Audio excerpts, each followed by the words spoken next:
Panting, sweating, and on the verge of collapse, he realizes the beast is closing in fast. With his back against the wall, he prepares to face the legendary king of beasts, the guardian of hell, Cerberus. But wait, the terrifying monster is actually just an adorable tiny puppy?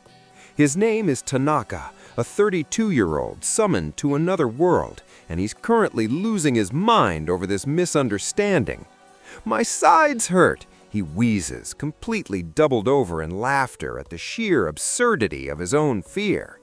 He admits he's seen plenty of old guys get summoned lately, but this is a whole new level of ridiculous. The reason for his summoning is a long story, but for now, Tanaka is just trying to catch his breath after the ultimate false alarm.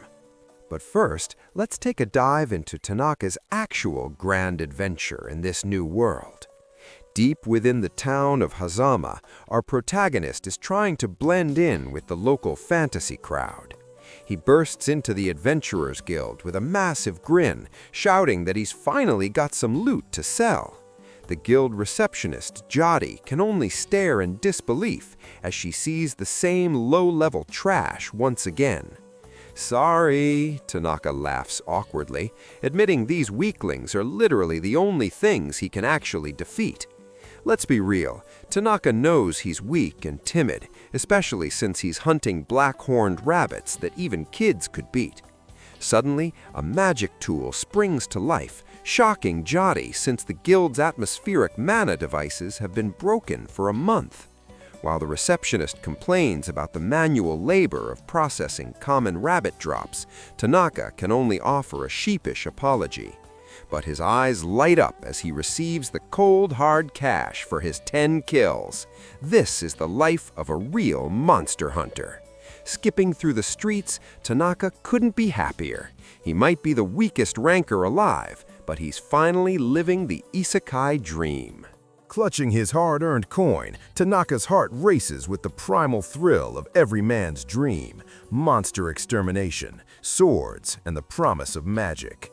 Determined to prove he's more than just a background character, he arrives at a dusty second-hand magic shop, a treasure trove of enchanted relics and ancient grimoires. His heart hammers against his ribs, thump, thump, as he stands before the entrance, barely able to believe he's actually going through with it. Stepping inside, he's greeted with a chaotic wonderland of mystical artifacts, glowing crystals, and jars containing things that definitely shouldn't be in jars. Wide-eyed and breathless, Tanaka can't help but gawk at the astronomical wonders and enchanted mirrors, his inner geek absolutely losing it over the sheer mana in the air. "Need something?" a voice rasps, nearly sending Tanaka out of his skin as he shouts a desperate yes to the shop's unimpressed pipe-smoking matron. Stuttering with excitement, he manages to choke out his request. He's here for a grimoire, a gateway to the power he's always craved. The shopkeeper keeps it real, handing over a 10th-rank grimoire, warning him that testing his new firepower inside the shop is strictly forbidden. Behold, the 10th-rank grimoire, a beginner's guide to minor convenience magic that marks the official start of his journey as a mage. With a face redder than a health potion and a grin that could light up a dungeon, he clutches the book to his chest, screaming internally, "I actually bought it! I'll be able to use magic with this!" Tanaka shouts, practically telepathing his excitement as he storms back to the inn, ready to memorize every single word. The innkeeper can barely get a greeting out before Tanaka demands his usual room, his energy levels hitting a record high for a common ranker. With a quick "later," he sprints up the stairs, leaving the bewildered staff in the dust as he chases his destiny.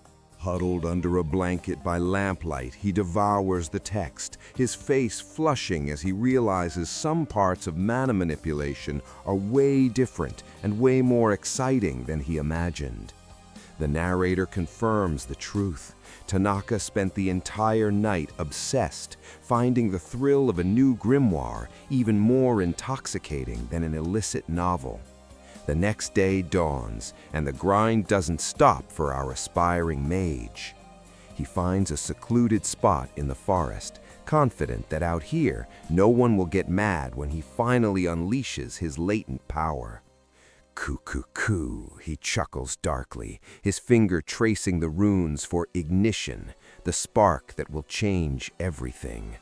He strikes a dramatic pose, screaming for the blue flame to destroy everything, even though it's just basic cooking magic for commoners.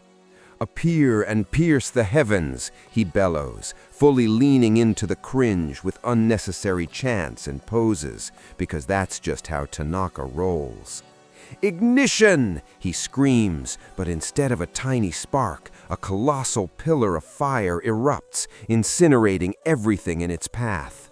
The forest is instantly transformed into a hellscape, and Tanaka can only stand there frozen, his jaw hitting the floor as the heat waves hit his face.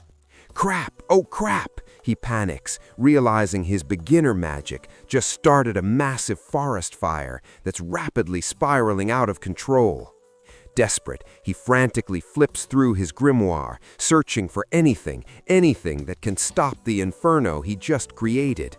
Found it, he gasps, spotting a spell for water creation, even though the book lists it as a simple utility for drinking. He points his finger and bellows for water, his face twisted in a mix of terror and desperate hope as the flames roar behind him. Suddenly, the sky itself seems to rupture as a massive world-ending deluge of water begins to form above the trees. A literal ocean falls from the heavens, a splash so violent it completely dwarfs the forest fire in a display of overwhelming magical power.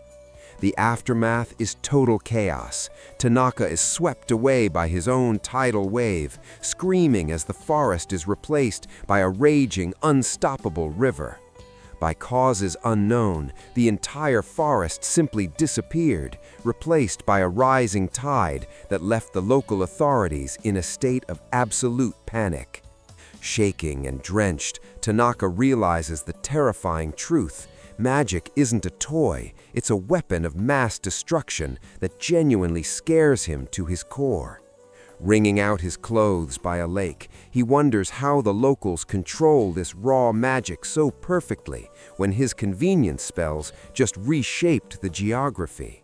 But a fire ignites in his eyes. If men get stronger through training, then Tanaka will become a man among men, no matter what it takes. To master this overwhelming mana, he exiles himself deep into the desolate mountains, far from civilization, where his mistakes won't leave witnesses. Day after day, he bellows ignition, desperately trying to suppress the explosion until his power finally feels like something a normal human can handle.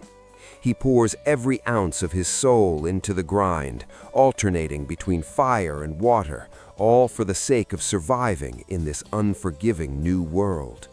1 month passes. The lush forest is gone, replaced by a barren, rocky wasteland that bears the scars of his relentless magical awakening.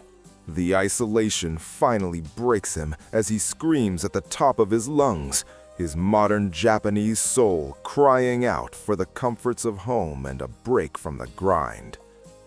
Even the narrator has to admit it, he did his best, but this middle-aged salaryman has officially hit his mental and physical limit. After a quick magical shave, he regains his confidence, declaring that while he's still a beginner, he's at least evolved into a super baby of the magical world. For the grand finale of my training, let's see what happens when I let go of all control, Tanaka shouts, pointing to the heavens. Ignition! A blinding pillar of pure mana tears through the atmosphere, a catastrophic surge of energy so powerful it can be seen from the edge of the world. In the nearby Morty village, the night sky is obliterated by a pillar of light as the mountain itself seems to erupt in a divine fury. The villagers are paralyzed with terror, their eyes wide as they beg their leader to explain the celestial disaster unfolding before them. What happened? They scream, convinced that only the elder could possibly understand such a terrifying phenomenon. The elder stands frozen, sweat pouring down his face as he realizes the sheer scale of the power that just leveled the peak. It's the god of the mountain, he bellows, his voice cracking with desperation as he orders everyone to start praying for their lives. Under the blinding glow of Tanaka's training, the village is bathed in light, a scene of total awe and absolute panic. The elder sighs in relief, realizing his half-assed lie actually worked, while the villagers fall to their knees in worship of a god that is actually just a salaryman with zero self-control. Unaware that he's just been branded a literal deity by the locals, Tanaka stands sweating under the glow of his own overkill magic. He wipes his brow with a cheeky grin, feeling absolutely top-tier and physically unstoppable after his explosive workout session. But instead of checking the damage, he decides to turn a blind eye to the chaos and heads back for a warm meal and a fluffy bed. Waha! He cheers, skipping away from the devastation. This old guy is officially having the time of his life in this new world. But check out these broken stats. Tanaka is sitting on god-tier power levels and a mysterious new title, Receiver of Faith. He might only be rank E, but with mana and endurance reaching into the trillions, the significance of these numbers is about to change everything.